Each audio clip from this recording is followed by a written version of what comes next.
Beneficiary ہوتا ہے، street crime سے لے کر. تو بلوچستان کے کنفلکٹ یا انسرجنسی کا بینیفیشری ہے تو وہ اسٹیبلشمنٹ ہے. اس کنفلکٹ سے پولیٹیکل مینوورنگ کی جاتی ہے.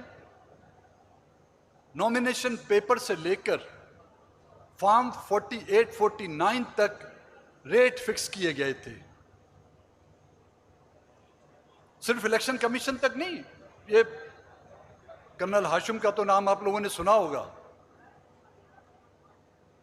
اور وہ ایک کرنل ہاشم نہیں ہوگا بھائی، یہ تو ایک شاخیں ہیں.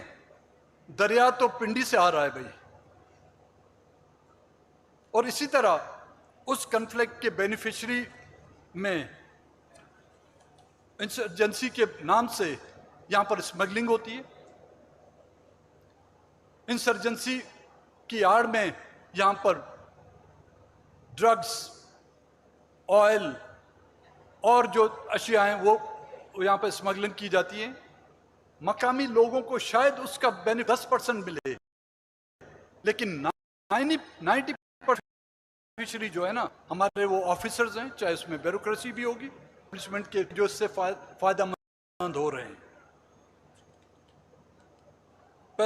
پولیٹیکل مینورنگ کے لیے سینٹ کی سیٹ کے لیے لوگوں سے یہ کہا جاتا تھا جو کینڈیڈیٹ ہیں آپ اتنے کروڑ بریگیڈیئر صاحب کے ساتھ جمع کریں، اور وہ بریگیڈیئر کے ساتھ باقاعدہ جمع ہوتے تھے. جب کینڈیڈیٹ کامیاب ہوتا تھا تو اس کا کچھ حصہ ان متاثرین کو دیا جاتا تھا یا لاحقین کو دیا جاتا تھا جنہوں نے ووٹ دیا ہے. باقی جو ہے نا باپ والے لے جاتے تھے، مائی باپ لے جاتے تھے. تو منیزہ جب تک کہ یہاں پر پولیٹیکل ول نہ ہو، بلوچستان کے لوگوں کو انسان نہ سمجھا جائے، کسی کے ساتھ ڈائلاگ. اسما جہانگیر فاؤنڈیشن کی طرف سے منعقد اس پروگرام میں جو ہمیں دعوت دی گئی ہے، میں ان کا مشکور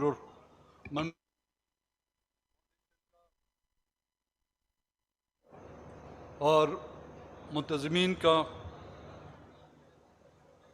میرے خیال میں یہ تیسرا پروگرام ہے ہر سال کی طرح جو میں خود اس میں حصہ لے رہا ہوں، اور اس میں مختلف موضوعز، مختلف ایشوز جو اس ملک، اس خطے اور اس خطے میں بسنے والی عوام کو درپیش ہیں،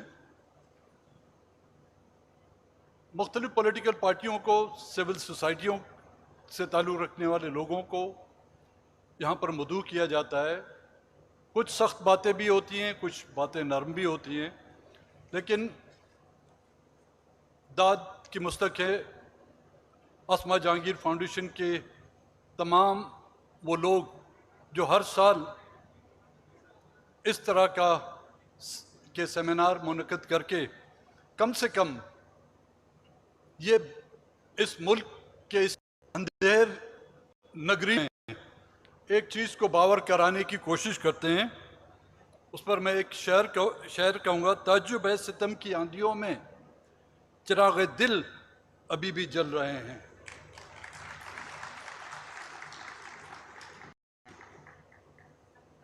پچھلے سال اسی طرح کا جو سال تھا، اس میں جب مجھے مدعو کیا گیا تھا تو اسٹیج پر ہمارے ساتھ بیٹھے ہوئے کچھ برسر روزگار لوگ بھی تھے. اب پتہ نہیں میری باتوں کی وجہ سے یا منظور پشتین کی باتوں کی وجہ سے وہ برسر روزگار اشخاص جو ہے کچھ دنوں کے لیے بے روزگار ہو گئے تھے. اب ڈاکٹر صاحب آپ تو برسر روزگار نہیں ہیں نا، اگر آپ کا روزگار گیا تو پھر میں ذمہ دار نہیں ہوں.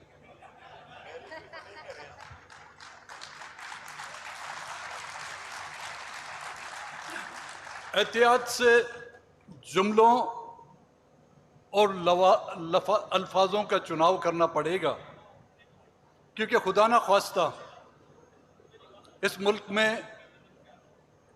نہ ماشاء اللہ ہے، نہ ہی ننگی آمریت ہے، مگر سبز ہلالی پرچم میں لپٹی ہوئی، آئین کے اوراق میں لپٹی ہوئی با پردہ آمریت اور با پردہ ماشاء اللہ تو ہے۔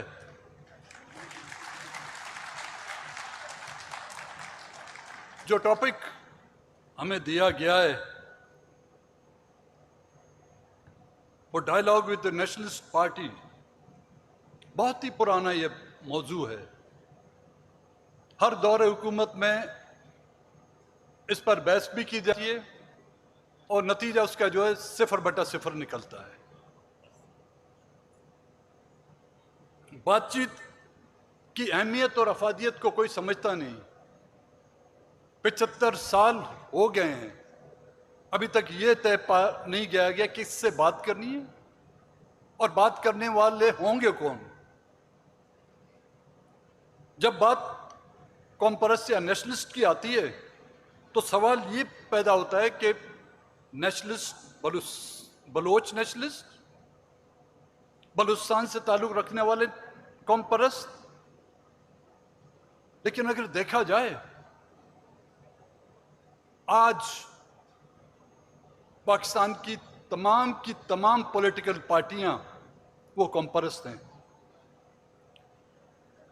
پاکستان لیگ نون، کوئی کہتا ہے وہ وفاقی پارٹی، میں اس سے اتفاق نہیں کر سکتا۔ جاگ پنجابی جاگ کا نعرہ لگانے والی پنجاب کی نیشنلسٹ پارٹی پاکستان مسلم لیگ ہے۔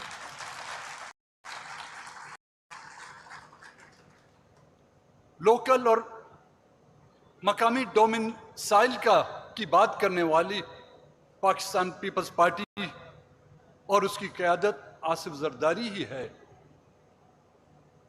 جب برے وقت آتے ہیں تو لوکل ڈومیسائل اور مقامی اور غیر مقامی کی بات کرتے ہیں۔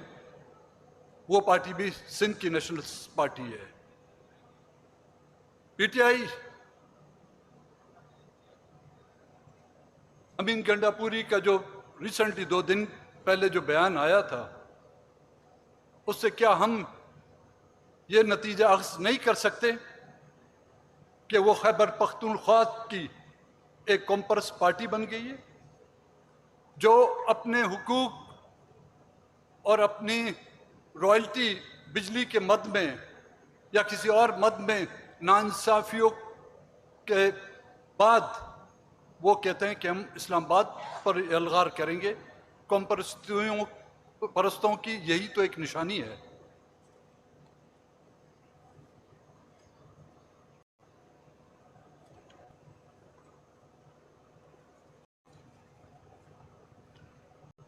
ان قوم پرستوں سے بات ہوئی بھی ہے، ہو بھی سکتی ہے، اور کبھی امکان ہے کہ آئندہ آنے والے دنوں میں ان سے بات چیت ہو۔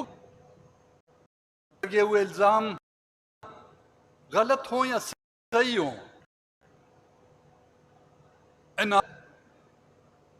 بلڈ رپورٹس کو جو ہے تبدیل کر ان کو فیسلیٹ کیا جائے گا۔